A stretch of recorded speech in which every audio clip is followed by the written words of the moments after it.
Please be seated. The record will show the presence of the jury, the defendant, and all counsel. Ms. Wilmot, you may continue with redirect.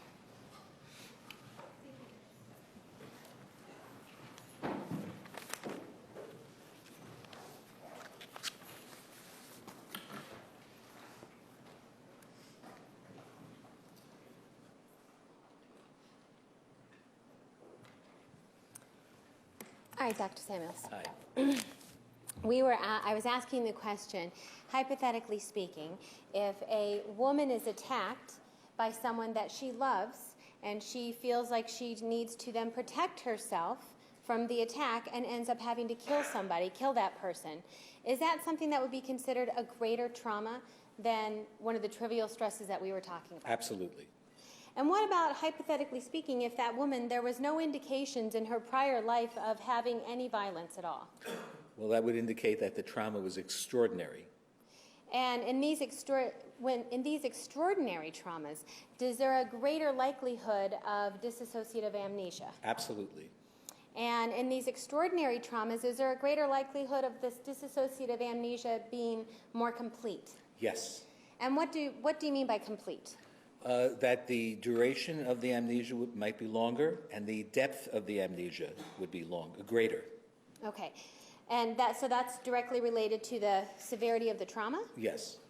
Now, just because if somebody goes through a trauma such as this, does that necessarily mean they're going to get dissociative amnesia? No. Okay. All right, so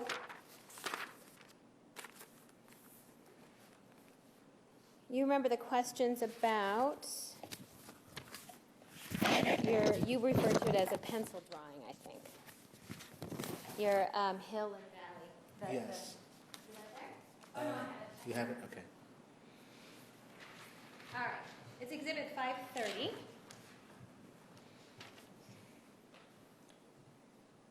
And I know you said pencil, but it's pen, right? I guess I had a pen here. I thought I had a pen. Okay. Maybe that is. I don't know. Can't tell. Okay. All right. But it's something that you drew in court yesterday, right? Yes, I did. All right. And it's not a very specific graph, is it? No, it's very general, and it's representative of what happens. Okay. And representative of what happens when? The interference with memory function under duress over time. Okay.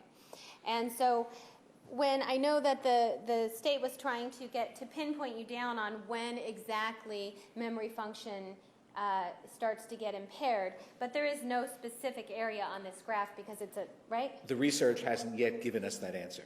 Okay. And because this is not a specific, really, graph even, Right. Can you pinpoint anything on this particular drawing? No.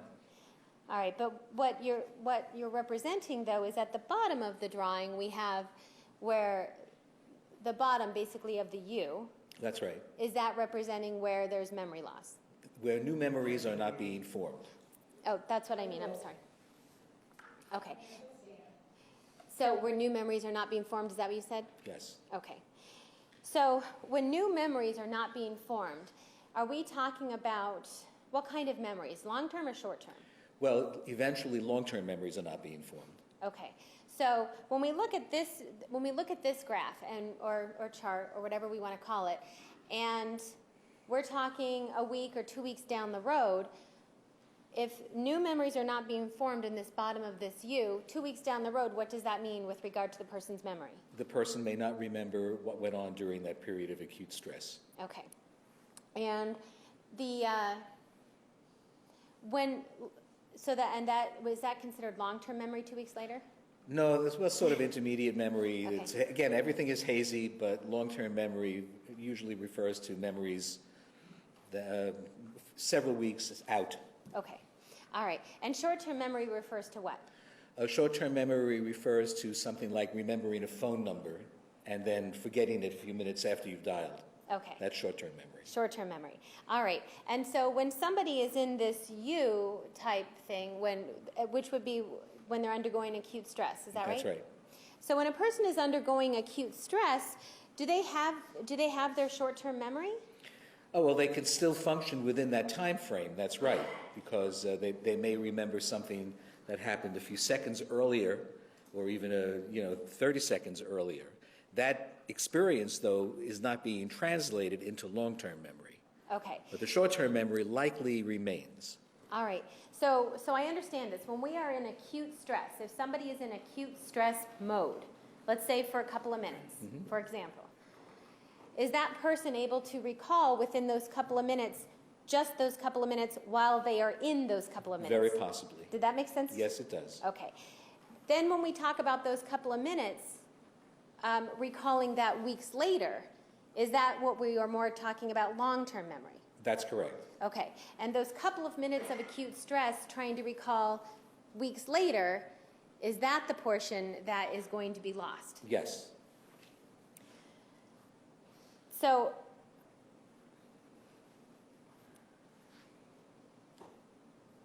all right, thank you.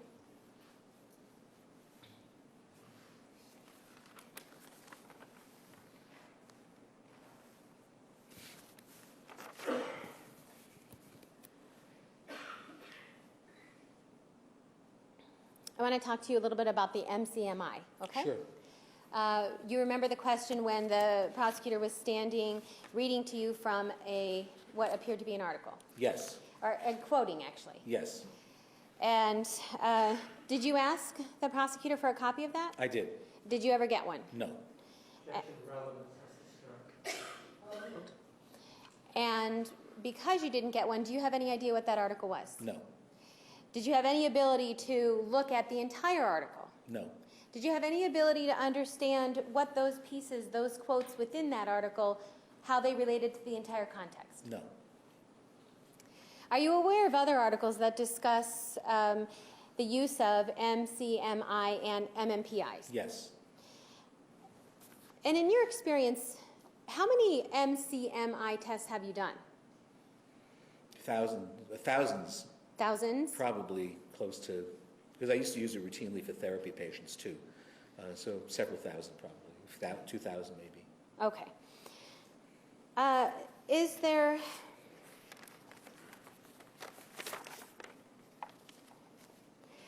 an article called In Forensic Evaluation, a Survey of Psychologists? Yes.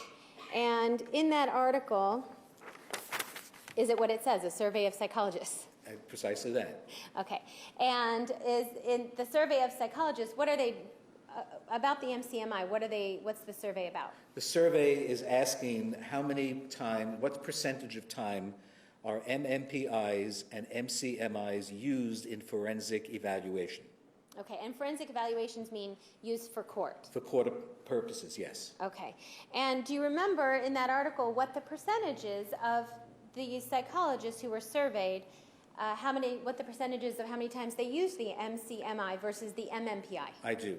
55% of psychologists queried indicate that they use the MCMI in forensic cases on average over 118 times per year, and that was a survey of several hundred psychologists. And the average length of time they've been using those tests was 18.5 years. So are you telling me that over half of the psychologists that were surveyed used the MCMI? In forensic matters, yes. Okay.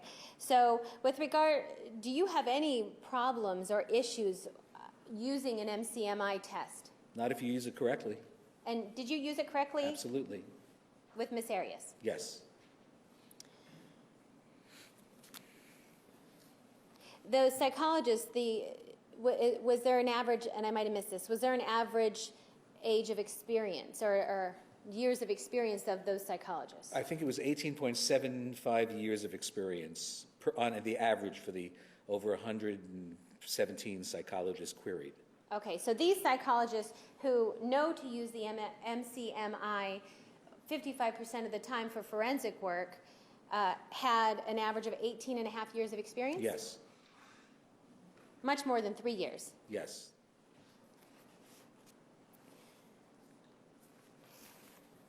All right, so let's talk a little bit more about the MCMI.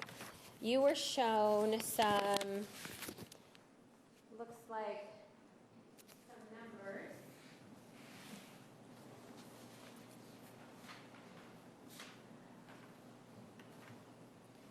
exhibit number 541. Yes. This is the first page I'm showing you is the profile. Yes. Is that right? All right. And you talk, let's see, and then the second page, there's base rate scores. Yes. All right, let's talk about the base rate first. In a second. Oh, there we go. All right, so you see the numbers at the top, 60, 75, 85. Yes.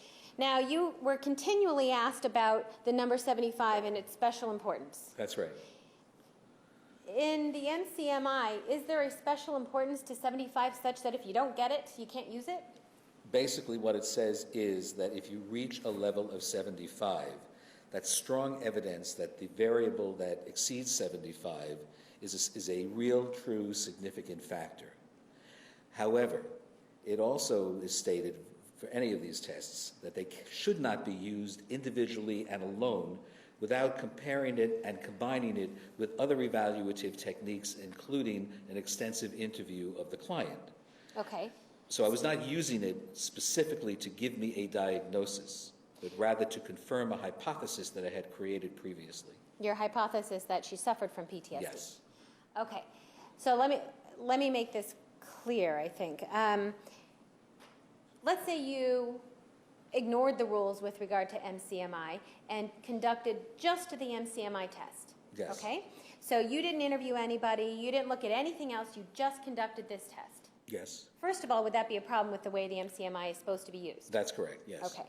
But second of all, in that situation, is that where the number 75 can be important? Yes. Because why? Well, because when you have a value that exceeds the number 75, that's suggestive of a very strong trait. And that trait, and there's a cutoff point of 75, it's considered that the trait is strong enough to be able to use it in the formulation of a diagnosis without other information, mind you. Okay. And that's not how you did your evaluation, is that right? No. Did you look at many other things besides just conducting this MCMI? Yes. And when you do that, then how do you look at these scores when you're not using the MCMI alone? You look for relative strengths. You look for the absolute score plus the relative strengths. And then you determine if those relative strengths are high enough to confirm your hypothesis. Okay. All right, and so what we see is that we see the PTSD has 69. Well, you're not sorry. quite, it is, yeah, a little higher. All right, so we're looking at PTSD, we see a score of 69. Right, And we see anxiety, a score of 75. correct. And are those the two highest scores? Yes. Do you remember that, or do you need to look at it? No, I remember that. Okay. And given that those are the two highest scores, what does that mean to you? That means to me that, well, certainly anxiety is a major feature of PTSD. And the PTSD score was 69, a relatively high score, and the second highest score on that series of variables. And so that, coupled with the high anxiety score, allows me to state that there's a confirmation of my initial hypothesis of the diagnosis of post-traumatic stress disorder. Okay. And when you say confirmation, what is it that you were also using besides the MCMI? Well, certainly the trauma itself, the interviews with the client, the review of all of the additional material that I reviewed, and also the fact that the PDS test revealed or suggested the presence of PTSD. Okay. Would you consider it a complete mischaracterization for someone to say that not having 75 means it doesn't exist? No. Is that a mischaracterization? I believe it is. Would that be irresponsible if somebody were to testify to that? A doctor were to testify to that? Objection, Bouchy. Lack of foundation. Would it be irresponsible if a doctor were to come in and say having something not reaching the number 75 means it doesn't exist? I would say so. All right, you were also talked to about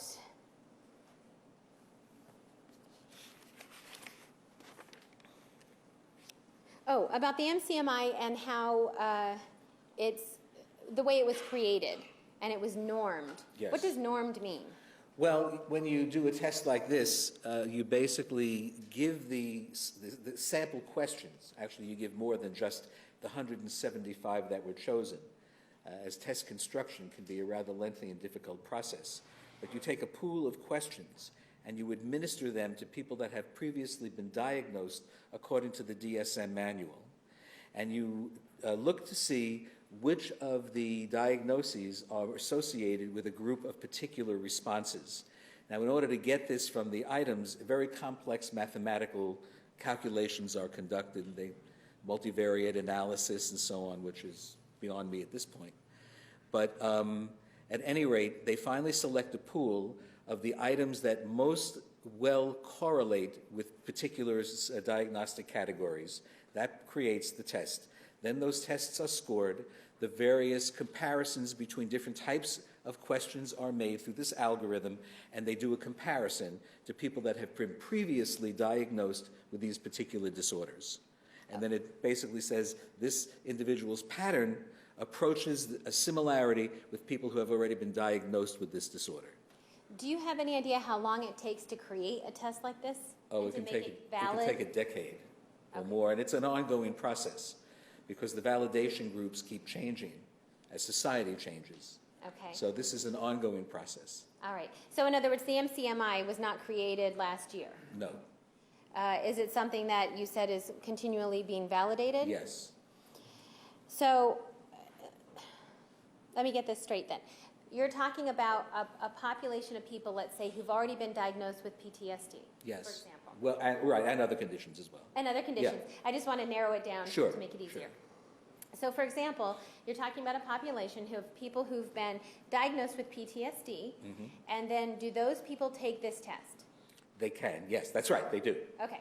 I'm talking about the creation Yeah, of the test. right, Okay. the validation study. Yes. Yes. And so those people then would take this test and their test would be scored. Correct. And when their tests are scored, what you're telling us is it's a big mathematical calculation. Right. Okay. And once those are scored, that gives you what people with PTSD typically present with. That's correct. Okay. And is that what then tells you what you would expect to see with somebody who now you don't know if they have PTSD or not for sure? Does that then tell you what you need to compare it with? Yes.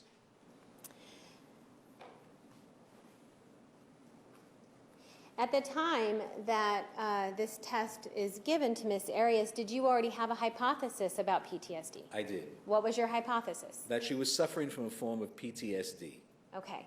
And so because you had this belief already, and that's based on what at that time? It was based upon things that were said in the interview. Even though there were certain things that changed later, there was still enough evidence to suggest to me that she suffered from PTSD. And I wasn't really 100% sure where it came from at that time. But she was referring to the incident at Mr. Alexander's. That could be one area. It could have been related to her childhood. It wasn't clear to me. It became clearer later after she began explaining the alternative story as to what happened. Okay. But I had formulated my diagnosis earlier. Okay. And so when you think you have a diagnosis, would you want to use a test that is normed to people that have psychological issues already? Yes. Such as the MCMI? Yes. Why is that? Well, it's basically looking for confirmation of a diagnostic category that you're already considering. And this test is geared to the DSM. What does that mean when you say geared to the DSM? In other words, the diagnostic categories that they're using here have been derived from the DSM. So if this test says there's a high anxiety score, we could turn to the DSM and see what their definition is of anxiety and be fairly certain that what's being measured in this test is similar, or it's not never identical, but similar to what is being identified in the DSM as an anxiety disorder. That's an oversimplification, but that's pretty much it. But that makes it easier to understand for it us. So in other words, so we see on this, the score on here with anxiety, and with the MCMI, because it's, what was the word you used with regard to the DSM? Well, it correlates with, or it's based upon, or Okay. it overlaps with. All right, so we see this anxiety score. Yes. And we see that it's 75. So if we want to take it and then compare it to what anxiety means in the DSM, the way that the MCMI defines anxiety, is that going to be very similar to the way that anxiety is defined in the DSM? That's correct. Okay, and is that why the MCMI then, does that make the MCMI a better tool for you to use in this situation? In this particular situation, it was precisely what I was looking for. Okay.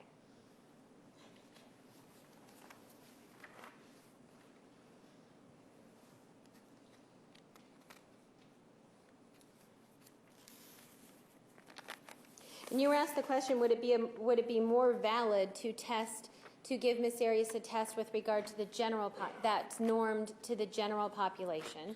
No, in this particular case, it's better to give her a test that's normed to the diagnostic criteria that I'm hypothesizing about, because I wanted to confirm it. Okay.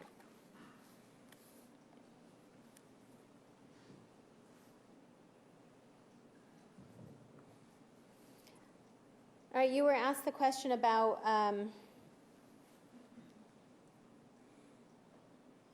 you were asked the question about whether or not Miss Arias felt uncomfortable when Mr. Alexander had oral sex with her the first time. Yes. Do you remember that? Yes. Okay, and she had told you that she was uncomfortable, right? Yes. So, being that this was the first time that they had that Miss Arias and Mr. Alexander had experienced oral sex together, Yes. did she explain to you why she was uncomfortable? Well, it was the circumstances that made her feel uncomfortable. Meaning what? Well, in other words, now I don't recall if it was the time that she was given the Book of Mormon, and shortly thereafter oral sex was performed. This would have been the time that she was at. Objection leading. NACA Foundation. Approach, please.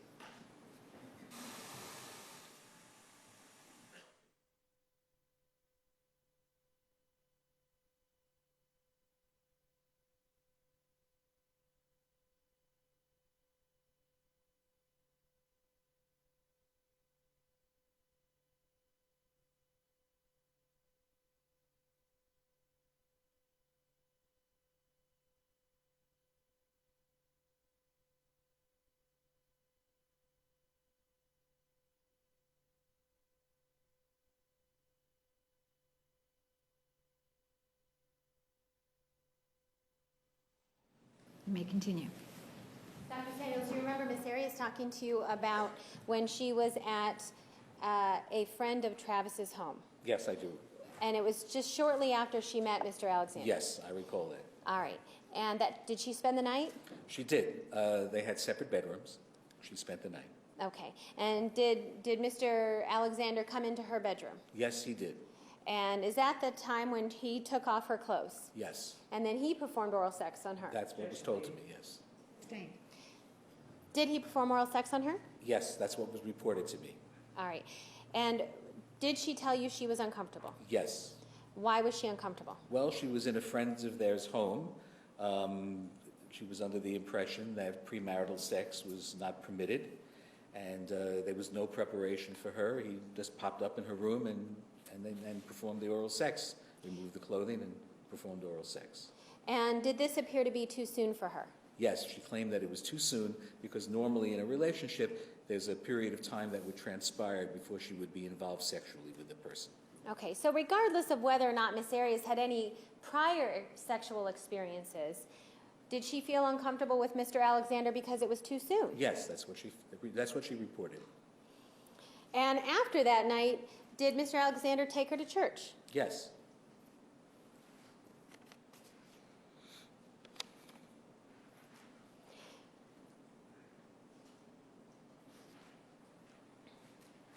You were also asked questions about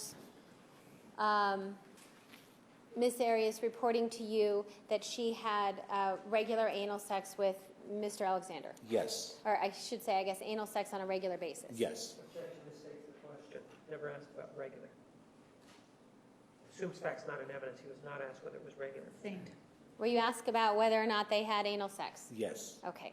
And did Miss Arias talk to you about that? Yes, she did.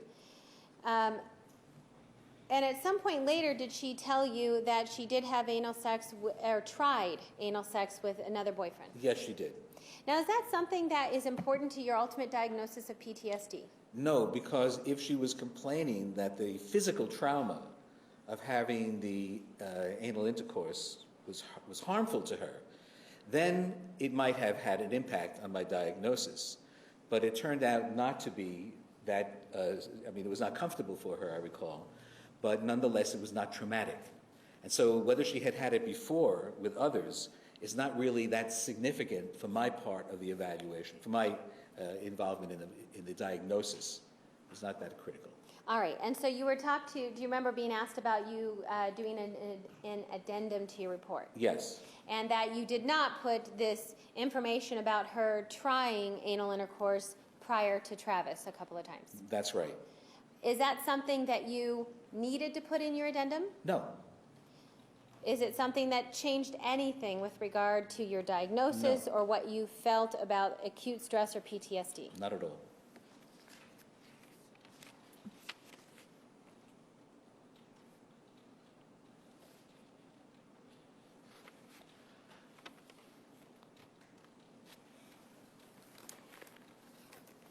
Do you remember being asked the question about whether or not Ms. Arias talked to you about pictures of breasts on Mr. Alexander's computer? Yes, I remember that was mentioned. All right. Do you have any memory of how many computers Mr. Alexander had? No, I do not. Do you even know that? No, I don't. Did Ms. Arias ever talk to you about how many computers he had? No. And did you guys ever talk about a timeline of when she was talking about these pictures that she saw? No. So, and do you know the timeline of when Miss Arias knew Mr. Alexander? That she met him in 2006? Yes, well, I have a timeline, not specific as a timeline, but through my notes, I have various dates. I could create a timeline if necessary.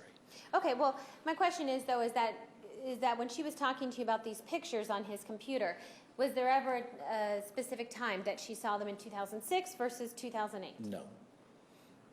And was there ever a specific discussion as to which computer she might have seen them on? No. Objection assumes there were two computers. We know there was only one computer. Judge, that's... Overruled. Your answer was no? No, my answer was no.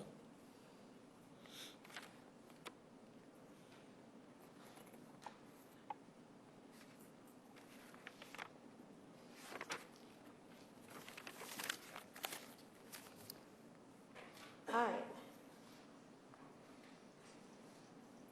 I want to talk to you about a couple of issues that came up yesterday, okay?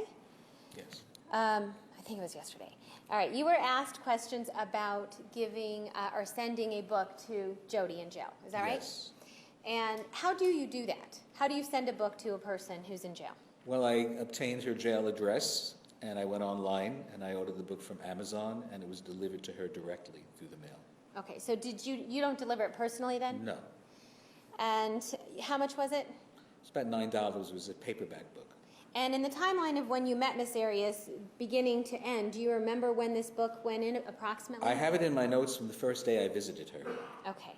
And what was the name of the book? Your Erroneous Zones by Dr. Wayne Dyer, which turns out has been in consistent printing. The scope of the question. Sustained. It turns out what?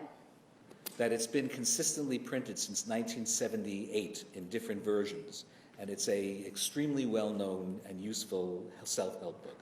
Okay. And a self-help book for what? For building self-esteem.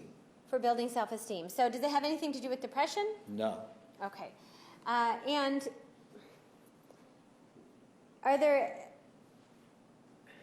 have you had a chance to review the psychological guidelines, ethical guidelines you have? Yes. And is there anything, ethically speaking, that prohibits you as an evaluator from sending a self-help book to a client? No. Do you remember specifically what the guidelines say? Well, they say that obviously one should not be a therapist and an evaluator at the same time. But in the course of doing your evaluation, there's a certain degree of leeway that can be taken to ensure the success of the evaluation. And by sending Miss Arias a book about self-esteem, how does that ensure the success of an evaluation?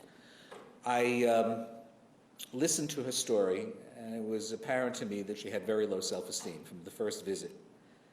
Being a compassionate person and in a healthcare capacity, I know that many of my patients over the years have benefited from recommending this book to them, as have friends and relatives, and my kids, and my aunt and uncle. So I thought perhaps she would benefit from that. Because her self-esteem was so low, she was very inhibited and insecure about sharing the details of her experiences. And I thought that by reading this book, if she decided to read it, it might help her open her up a little bit and make her more confident revealing the information about what had happened. And ultimately, did she reveal additional information to you? She did. Now, when you give her, or when you send this book to her, is that any form of therapy to you? Not at all. If you had a patient come into your office when you're doing therapy sessions with them, would you ever just hand them a book and say, I'll see you next week? No, of course not. Because is that therapy? No. And in other situations, when you have done other evaluations, have you ever sent a book such as this to any other clients? Yes, I have. So is sending a book to Miss Arias, is that in any way unusual for you? Not for me, no. Are you aware of other psychologists in your field of expertise who have done similar things? As caring professionals, we have a tendency sometimes to do that. Okay. Now, and by sending her a book about self-esteem, does that in any way, there was some implication that maybe perhaps you liked her more than a patient, a client-doctor type relationship? I do that. I've done it not with every client that I've seen, but only those that I feel might benefit from this particular book. And believe me, there are a lot of people that I've sent it to that I almost don't like or didn't like, but I try to like everybody. It makes my evaluation easier to do. Okay. So regardless of whether you like them or not, is that material to you? It's not material to the way I feel about a person. It's just that I felt that they could benefit from it, so I recommended the book by sending it. Okay. And with regard to the book, when you sent the book to her, did you give her any directions? Read this, we'll discuss it next week. Not at all. I said, read this book, I think it may help you. All right, and if she didn't read it, were you going to do anything about it? No.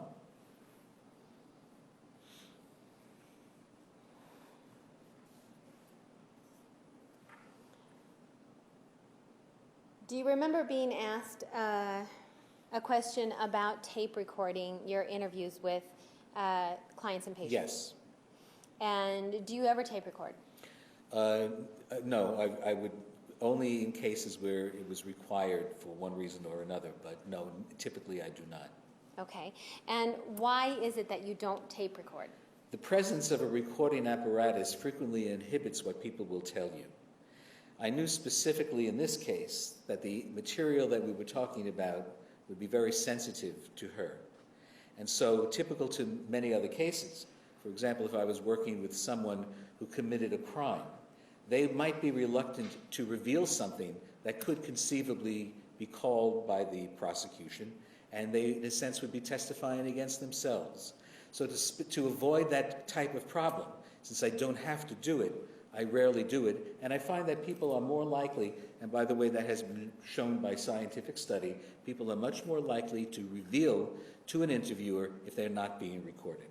And so if you're not recording it, audio recording it, then does that mean that you have to write everything down that she says? Yes. And when you write things down that what Jodi is telling you, are you ever sharing your notes with her? No, in fact, all of my interviews with Miss Arias were conducted behind a barrier and a heavy screen between us, so it would have been impossible for her to see what I was writing. Okay. And by the way, we are trained that if we are taking notes, not to allow the client to see what you're writing, because they may take that as if that's something you want them to you want to hear, and they may start altering what they're telling you. So we take precautions to block what it is that we're writing. Okay. And so as you're writing things down, you're not then double checking with her, did I get this correct? No, I try not to. Okay. And when she's in the middle of a story or in the middle of a situation that she's telling you, is it practice of yours to interrupt her to say, wait, I didn't get that? No, I try not to. I try to write down as much as I can while there is a free flow of communication. And sometimes the topic may change and the thought that I had before suddenly gets obliterated by the new topic. And so there may be some gaps in what I'm writing. But what I will try to do at a later time is to repeat the interview and try to elicit the material that was missing. And usually with a few passes, you can fill in the bulk of the material. The problem is this is not searchable like it might be on a computer, and therefore sometimes you have to go back and forth between your paperwork. I know that's old-fashioned, but that's what I do. Have you been doing that for 30 years? 35 years. 35, Yeah. sorry. And why don't you interrupt somebody when they're in the middle of something to correct them or clarify? Yeah, well, because you want to get out the flow of information. That's the most important thing. If you interrupt someone, you're interrupting their chain of thought. They may have lost, like I may lose something if the topic gets changed. You don't want to interrupt when someone is sharing information for you. It's more like a free flow of information that way. You'll eventually get to it. If you plan to go back a few times, you'll eventually get to that information. Okay. And in your practice, if you interrupt somebody while they're talking, does it disturb their train of thought? Absolutely. Absolutely. Is it a way then to get their train of thought then maybe onto something different, if it happens? If it happens, that could very likely happen. It often does. And when you're listening as a doctor, that's not necessarily something you want to do, right? No, you don't want to interrupt the train of thought, especially when you're gathering information, and especially in the early stages of the interview when you're learning about the person. Because what they tell you, the order in which they tell you, the way they use certain language, these are all clues as to the individual's personality. So it's imperative that you listen carefully to what they're saying, how they're saying it, the tone of their voice. You don't want to interrupt them when they're doing that. Well, that brings up a good question. So when you talk about everything you know being contained in your notes, everything with regard to your interviews with Ms. Arias, it's not just what we see written down in your notes. Is that right? That's correct. Okay. So other than what we see written down, what else are you doing? And as you're writing things down and listening to her, what else are you looking for? You're remembering and integrating one session over another session, over another session. And then when you evaluate police reports or you see interviews with the family, you remember what was told to you and you begin to integrate that process. And one of the miracles of the brain is that we have that capacity to do that. Okay. And when you say integrating things, so you were asked about having your notes that you reviewed. Yes. And in preparation for your report, did you review your notes? I reviewed the notes. And what else did you review? I reviewed police reports. I reviewed interviews with family and friends, people that knew her.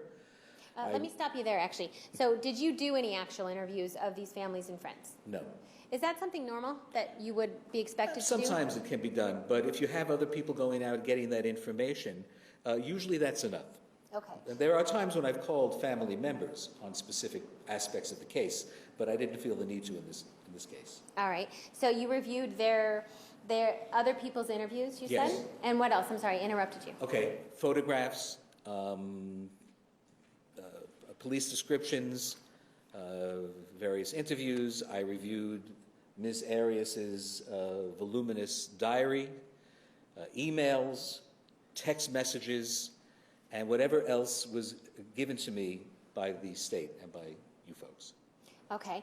And you mentioned text messages and emails. Just give me a second.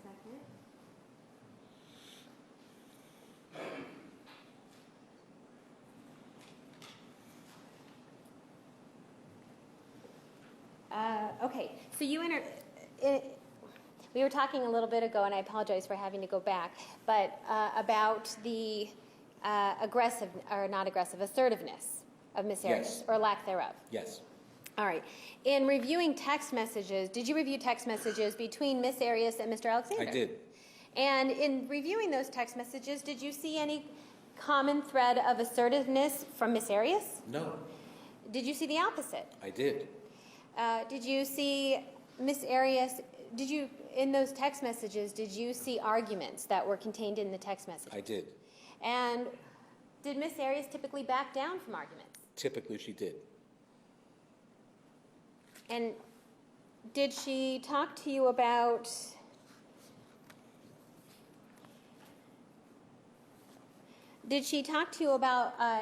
ever having anger towards Mr. Alexander? She was very mild in her expressions of anger if it was ever expressed. Most of the time, she wrote adoring notes about him. I would say, and I didn't do a survey here, but just by looking, 95% of what was written about him was positive and effusive. Okay.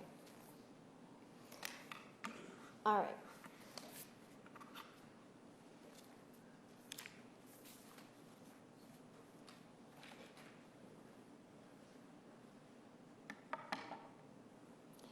Do you remember being asked about questions about the rope and tying hands and ankles? Yes. And do you remember being asked questions about whether there was photos taken while Mr. Alexander was on top of, or while Miss Arias was on top of Mr. Alexander?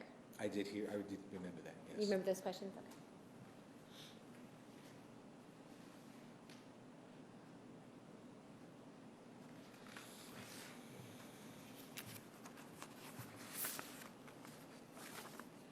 And you remember the questions about, specifically about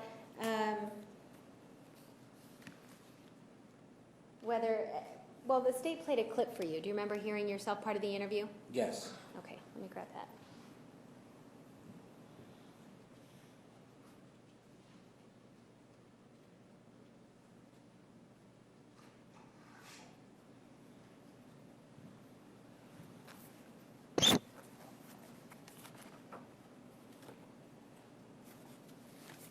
All right, and the clip that the state was playing for you was talking about whether or not she was stuck in the closet and when the gun was fired.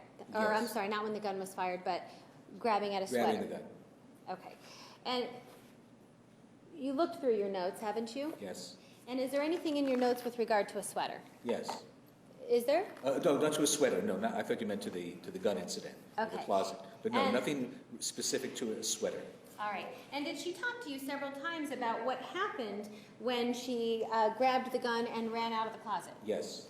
And during those times, that was the times that you were taking notes. Yes. And when she talked to you about that, what the clip that we heard was an interview between you and Mr. Martinez. Is that right? Yes. And during that interview, he was asking you questions about what you remembered Miss Arias saying. Yes. Okay.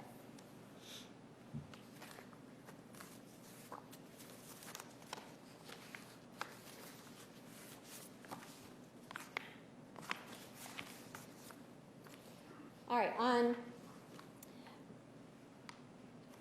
besides talking about the rope and the videos and the going into the closet, she talked to you about the whole scenario, right? Yes. Okay.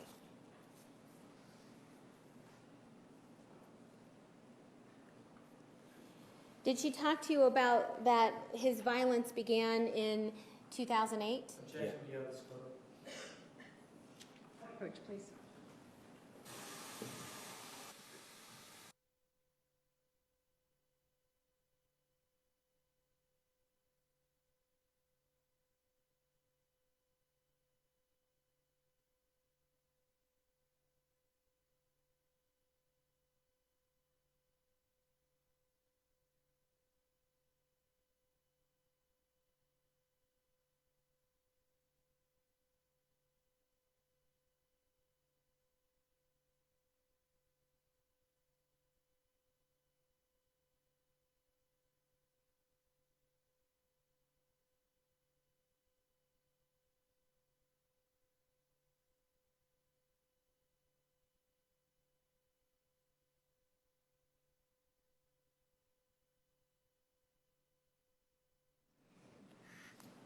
All right, Dr. Samuels, do you remember Ms. Arias telling you that according what she considered violence really got worse in 2008? Yes.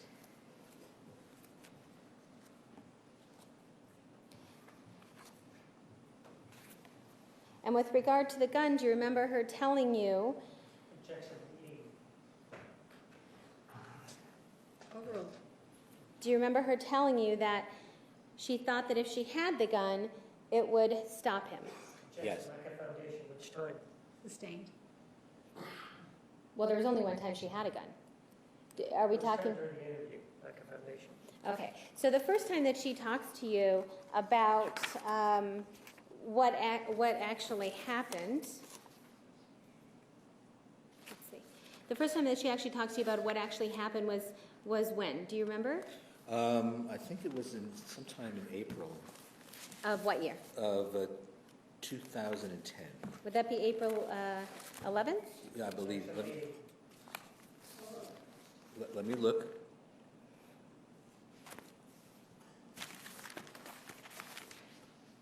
Yes, April 11th.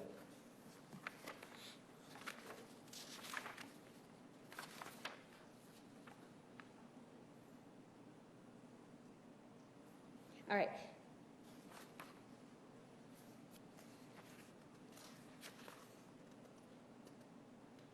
And on April, and honestly, I'm not sure if this is the first time she talked to you or not, but I know on April 11th, she's in your notes on April 11th of 2010, is she talking to you about what happened with regard to June 4th of 2008? Yeah, she's talking about what happened on the actual day of the incident. Okay. She's also looking at some other notes. We could also have those marked. Sustained. Actually, Judge, I have Well, I have clean. Oh, those are marked. These are marked, Your Honor. I'm just looking through my notes. Oh, You need to tell us the exhibit number you're referring to. okay, well, I was actually looking at exhibits 543, 537, and 542 because what you're looking for may be on here. Okay. They're out of context, so I have to review them. Okay. Are the notes marked for April 11th of 2010? No, Okay. Do you want to pull those? sure.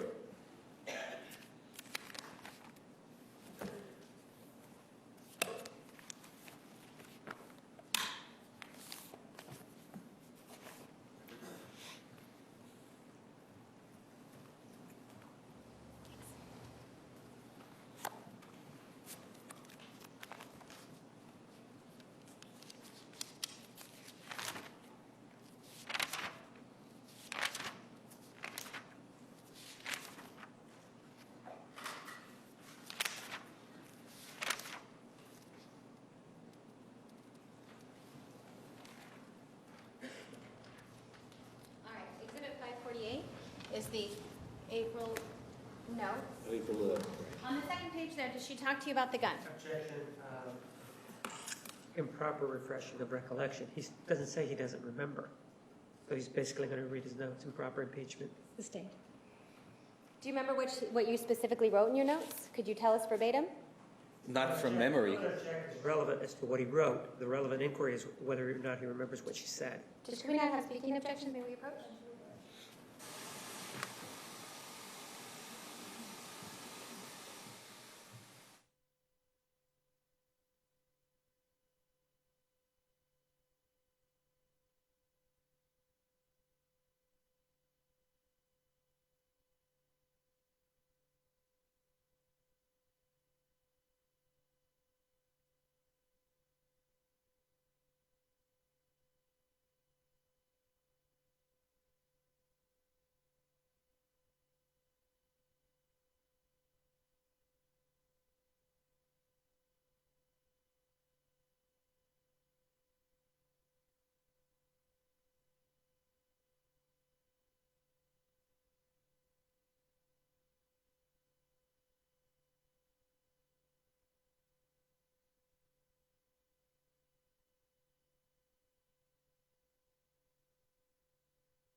All right, Dr. Samuels, on April 11th of 2010, do you remember that, did you interview Ms. Arias that day? Yes, I did.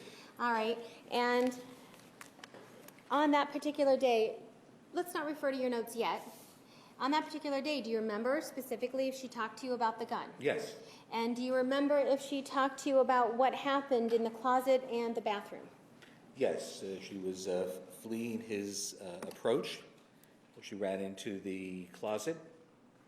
Remembered there was a gun on a shelf.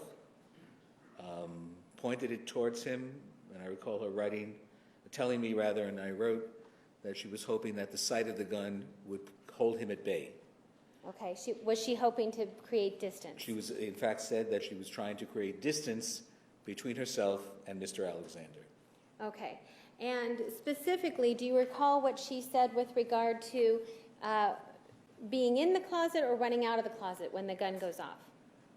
I think she was out of the closet at that point. Do you need to refer to your notes at all? I would like to, if I can. Absolutely. Tell me when you're finished. Yes. And which exhibit are you referring to? Beg your pardon? Which exhibit are you referring I'm to? referring to Exhibit 548. Okay. Second page, towards the middle of the page. Okay. And it said he was... It's okay. You don't have to read it. Okay. So just if you want to refresh your No, recollection. I remembered. Okay. Okay. She ran into the closet and was running through the closet, and that's when the gun was held up. Okay. And did you have a note in there about her, did she run out the opposite door? She ran out the opposite door. It was apparently an adjoining closet. Adjoining to the bathroom? Adjoining, I think it was between the bathroom and the hallway of the bedroom. I'm not sure. Okay. Did she tell you, and you can refer to your notes if you need to, did she tell you about running out of the closet door? She did say that. And after she runs out of the closet door, did she talk about holding the gun up? Yes. And if she runs out of the closet door, where would she have been? She would have... I'm not... Beyond the scope of his understanding, lack of foundation as to this question.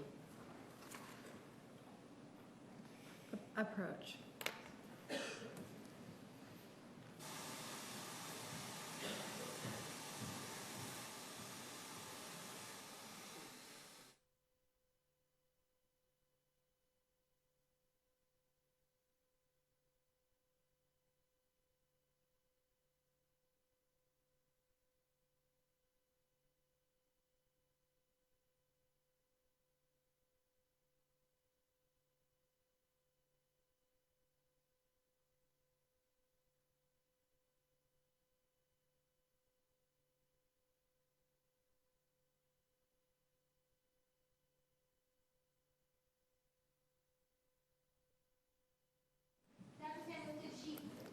Did she tell you that she ran into the bathroom? Yes, she did.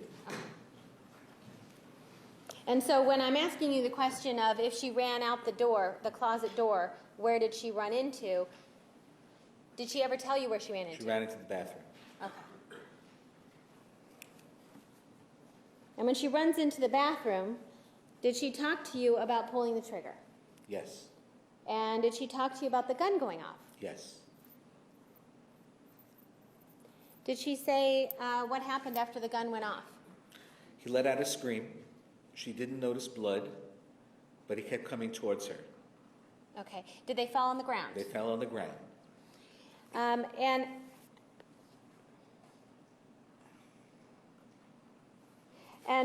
in your, okay. When they fell on the ground, did she talk to you, did she describe to you what happens on the ground? Yes, they wrestled, and she finally was able to get up and flee. Well, did she tell you that he pulled at her shirt? Yes, he did pull at her clothing. All right.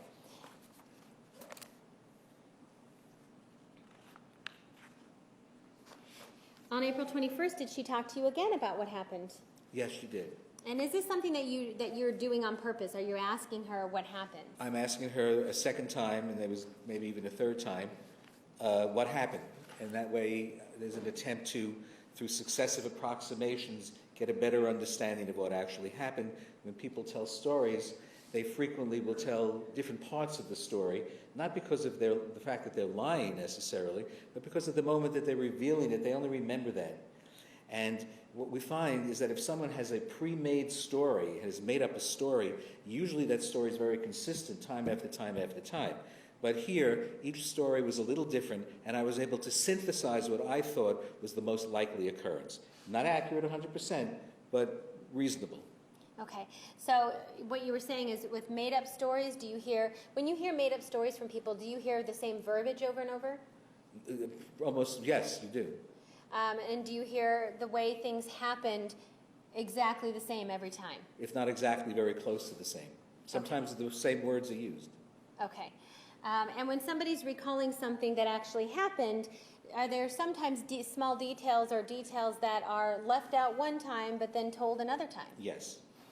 Does that mean that it didn't happen necessarily? No.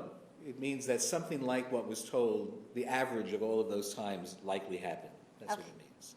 All right. And is that what you find in your practice in speaking with thousands of people over your years of practice? Yes. All right. So on April 21st, did you meet with her again? Yes. And during the time that you met with her, at some point, did you talk to her again about what happened on June 4th? Yes. All right. And if you need to refer to your notes, let us know. I would just like to have them available. That was April 21st. April 21st. I have that. Okay. If I need it, I'll refer to it. And what exhibit number is it? That's exhibit number 537. Okay. All right. All right. Did she tell you specifically whether or not she was in the closet when the gun goes off? I have to look at my notes. Please do. Judge, may I direct him to the page to make it quicker? Okay, 1, Yes. 2, 3, 4, 5. Fifth page. Yeah.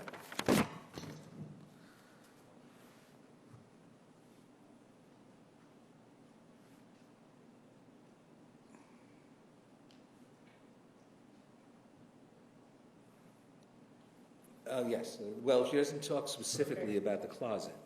Okay. Well, does she talk about running into the closet? Yes, she talks about running into the closet. And does she talk about creating a distance? Yes, she was trying, again, she repeated that she was trying to create a distance.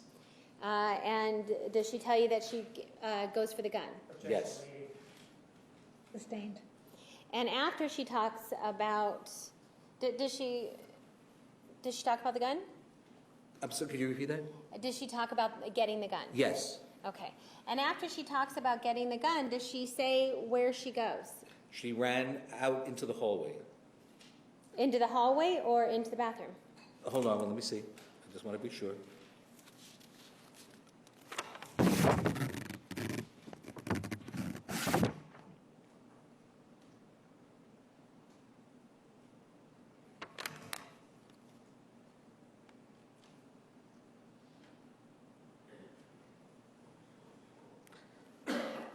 This is before the gun goes off.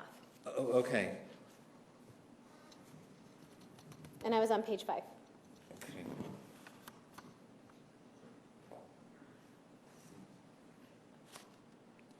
Well, what I'm looking at, perhaps I'm not looking at the right place. It says she rolled over. Objection. Agreed. He says Okay, it does not sorry. refresh his recollection. It's just Sustained. objection. Okay. She runs down the hallway. Oh, no, don't answer. Hold on. Okay, sorry. Okay. Well, may we let the answer stand? No. Judge, if we approach. Or she may approach.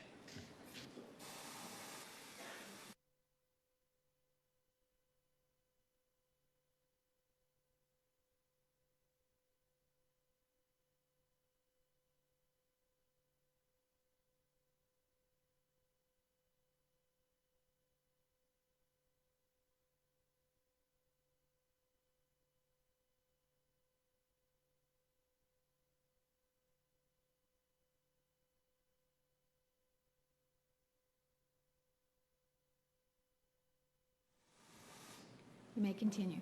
All right. Doctor, I'm going to ask you to look at a specific page Okay. from April 21st. And I just want to compare, because I know these pages are not numbered. Right. I'm looking at the 5th page under the first line that's drawn across. Is there a line at the top? Yes. After the first paragraph? Yes. Okay. And can you read through that paragraph for us? The very top one or the bottom, the one below the line? Well, can you read through the rest of that page to refresh? Sure. She runs out. No, not out loud. Oh, I'm sorry. Okay. So this way, so that when I ask you questions about Sure. what happened. Process, he knows. Overruled. And then let us know when you've finished reviewing it.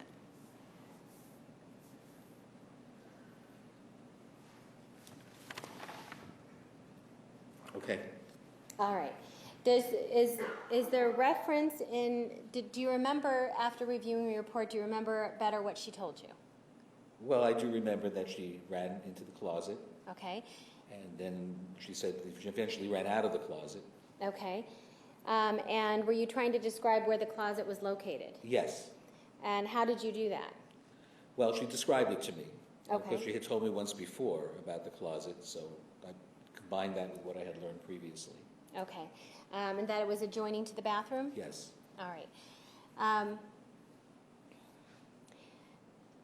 What did she say about shooting Mr. Alexander? Well, she said the gun went off. It wasn't her intent. Okay. What was her intent? To keep distance between him and her.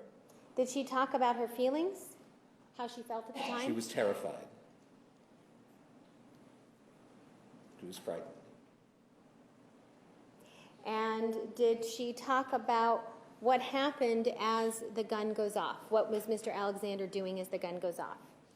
Well, I'm not sure now if it's exactly this, but I know he... Well, that's okay. If you need to refresh your recollection, you can look at your report again. Oh, okay. Right where, the same page. Same page, okay. And then tell me when you're finished reviewing it. Okay. Okay. So did she talk to you about what Mr. Alexander was doing when the gun was going off? He was lunging towards her. Okay.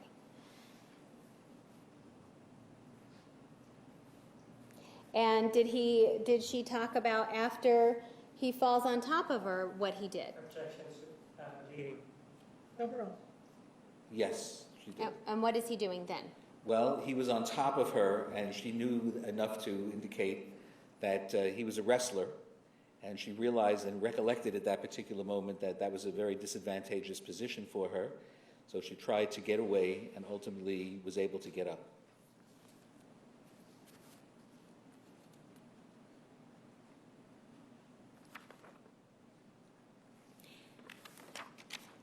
And after she gets up, does she say where she runs? Well, I would see the hallway, but I know that, yeah, I see the hallway in this particular article. Hold on. What is the objection? The objection is that he's not being allowed to finish the question, the answer. In other words, he says he sees hallway. Lack of foundation. Where does he see it? I didn't interrupt him. With your Okay. response. I recall that she was saying that she was running down the hallway. Okay. And after that, does she talk to you about whether she has any strong memories after that? No, she does not have strong memories after that. Okay.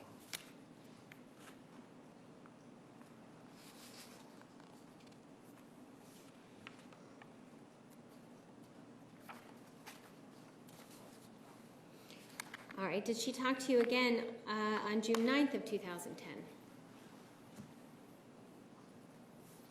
Well, I have notes for June 9th, but I don't think they're exhibit.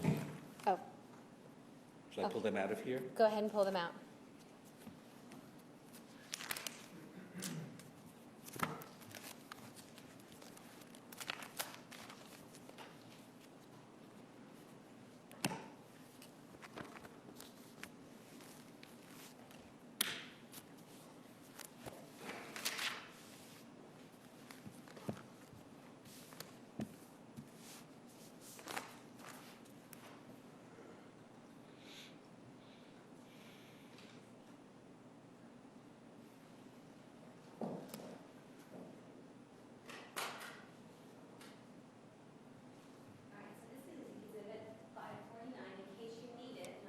Okay, let's see. All right. So on June 9th of 2010, do you remember that you spoke to Ms. Arias again about what happened on June 4th of 2008? Yes, it was a rather lengthy session. Okay. And did you speak to her about grabbing the gun? Do you remember that? Yes. And do you remember if she talks to you about running out a door? Yes, she did. And did she talk about running out of the closet door? Yes, she did.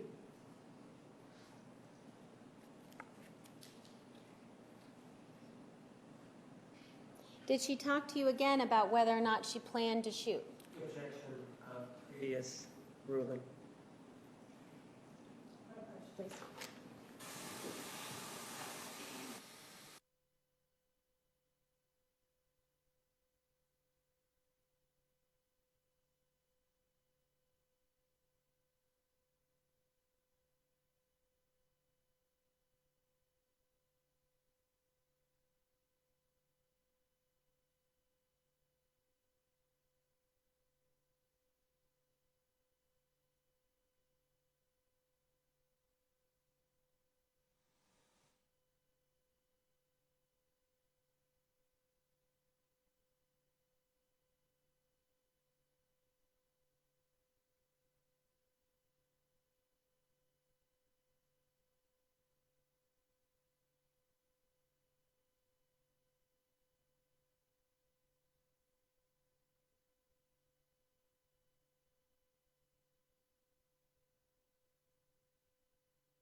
You may proceed. So, doctor, did she talk to you about whether or not she planned to shoot? She did. And did she plan to shoot? No, she did not plan to shoot. Objection. I would like for him to tell the story leading. Sustained. Do you want me to lead him? Would that be easier?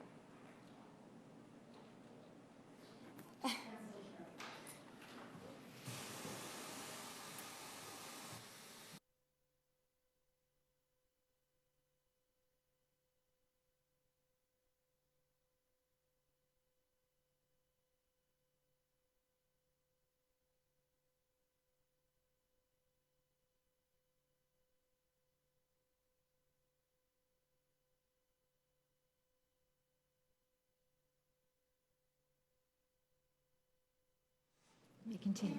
Specifically, Dr. Samuels, what she said with regard to the gun. Well, I remember that gun was being discussed several times, and I'm not sure that it's specific to these particular notes. Okay. But I remember. Well, I'm talking specific to this particular meeting. I'd have to refresh my memory. Then let's do that. Okay. May I help him with the page? Yes. Thank you. Hold on. 1, 2.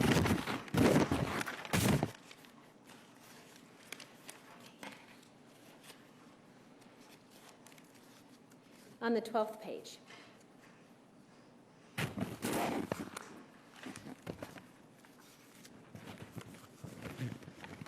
The third from the end. Yes, I see. And my question while you're reviewing that is, did she talk to you about her intentions with the gun? Okay, let me know when you finish. At one point, she didn't show him that she had the gun. She didn't plan to shoot. It was said again. Somehow the gun went off. I don't remember if she said specifically that he screamed at that particular time, but that wasn't enough to stop him. Okay, and specifically, did she talk to you about running out the door again? She ran out the door. And did she specifically tell you where she ran to in these notes? And if you need to refer to them. She said, I have to review just to Go double ahead. check because I want to be sure. I don't want to make a mistake. She ran into the bathroom. Okay.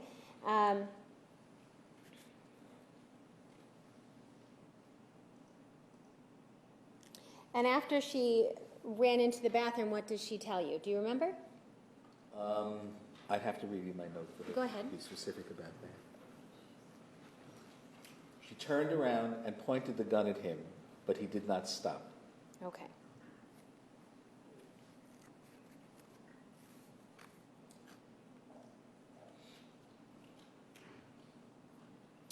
Did she talk to you about the gun itself, with regard to whether it was loaded or not? She was not sure whether it was loaded or not. Again, it seems as if her goal was to show the gun to get him to stop.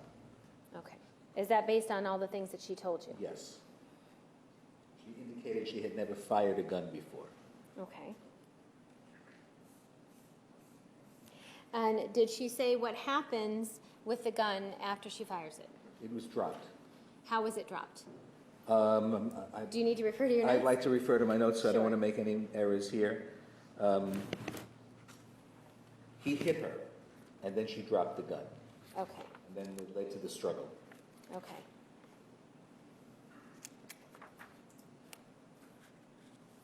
Now, does it specifically say that there was a struggle? And go No, ahead. not in this particular note, but they wrestled on the ground. Okay. And do you recall whether or not how she was able to get away? She managed to get up and started running down the hall. All right. And with regard to this particular note, is this where does she discuss him being a wrestler? Yes. Did she talk to you about some of the things that Travis said to her? Well, yes. He was very angry. He called her names and threatened to kill her. And do you remember the specific quote about his threat to kill her? I'd like to be able to read that. Sure. Okay. It's on the second to last page. Yeah. He said, "I'm going to effing kill you, bitch." Okay. And it's not effing, right? Did she use the F? She used the real word. Okay. Oh, good. This is probably a good time. All right, ladies and gentlemen, tomorrow, you do not need to be here until 1 o'clock. 1 o'clock tomorrow. Please remember the admonition. You are excused. Have a nice evening. Please stand for the jury.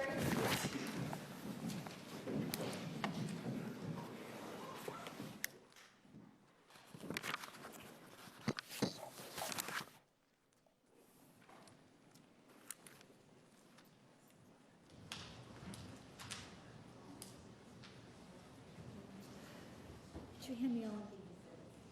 Okay, now, any chance I would take them home and copy them?